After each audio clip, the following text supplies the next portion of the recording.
By the end of the 1910s, despite some initial resistance from elements of the Admiralty, the Royal Navy had either used or invented many kinds of submarine, from coastal subs to deep ocean types, mine layers, demolition subs, fleet submarines and hunter-killers. Whilst not all of these had been entirely successful, it should come as little surprise that some kind of cruiser submarine would pop into somebody's head sooner or later. Whilst the K-class and the M-class would prove to be something of a dead end, the Royal Navy was able to benefit from comparing surrendered German U cruisers, in particular U-141, with their own ideas. Having intimate experience of what it was like to be on the receiving end of mass-scale submarine attacks to a merchant fleet, and keenly aware of the capabilities of the convoy escorts of the time, X1 was designed to provide a counter to any and all conceivable enemy attempts to safeguard their own shipping. Recognising the steam plants of the K-class as having been a bad idea, the new cruiser submarine laid down in 1921 was intended to be the biggest, longest, deepest diving submarine the world had yet seen, with the heaviest surface battery and the highest speed of any diesel-powered vessel. Indeed, she emerged in secrecy 24 foot longer and 3 foot wider than even the massive K-class. In fact, the Royal Navy would not operate a submarine of greater displacement or length until the advent of nuclear-powered submarines in the Cold War, and even the giant Surcouf, still almost a decade away when X1 commissioned in 1925, whilst heavier, was still actually shorter. It would take until the later part of the 1930s for a Japanese submarine to claim the crown of greater displacement and length simultaneously. However, despite the obvious heavy armament, surface firepower came third in a list of considerations, behind speed, which at 19.5 knots on the surface and 9 knots submerged was not bad, especially for early 1920s diesel power, but still not quite what the Royal Navy had wanted. And underwater handling, a major issue given the problems with the K-class, was second on the list. In this case, X1 was actually a huge success.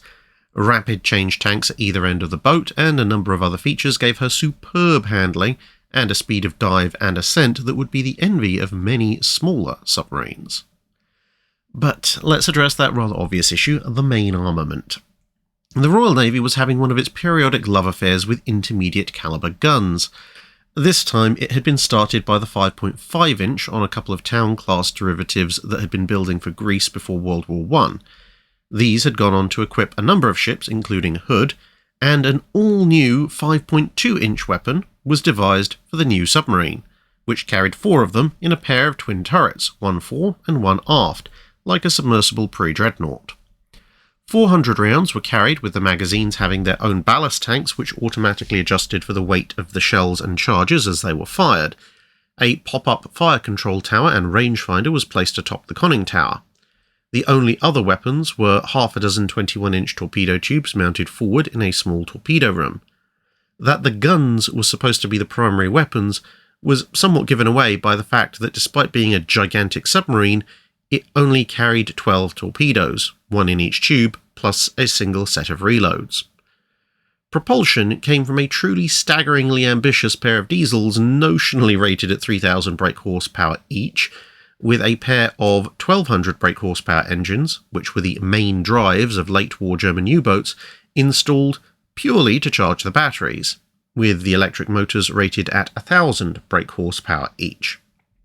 As it turned out, this was far too ambitious, and the main engines would eventually be derated to a mere 2,250 brake horsepower apiece. Being a submarine, no armour was fitted, but her pressure hull was an inch thick and supposed to be good down to a depth of 500 feet. She actually managed to reach this depth in tests, but then some parts of the control room compressed so much that both this and her ultimate supposed crush depth of 750 feet were both reduced to 350 feet, except in emergencies for general operations. She was designed with a fire control system that was more suitable for a large cruiser, with the idea being to approach a convoy submerged, use a periscope-mounted rangefinder to establish a approximate fire control solution on the nearest escort, train her guns out whilst underwater, and then rapidly surface and open fire with the pre-aimed main battery before anyone could do anything about it. For all her ambition, and the fact that she actually fulfilled most of the aims in her design pretty well, the diesel engines proved consistently troublesome once she was in active service, hence ultimately the down rating of them, which also reduced her speed on the surface to a relatively pedestrian 16.5 knots. With the outlawing of cruiser submarines in the London Naval Treaty and the persistent engine issues, she was placed into reserve after only 5 years in service and then scrapped in 1936. Ironically, just as a reliable engine of the required power was being deployed for the first time on the new T-class. One is always left to wonder what she might have accomplished with new engines fitted had she survived into World War II, but that will forever remain a mystery.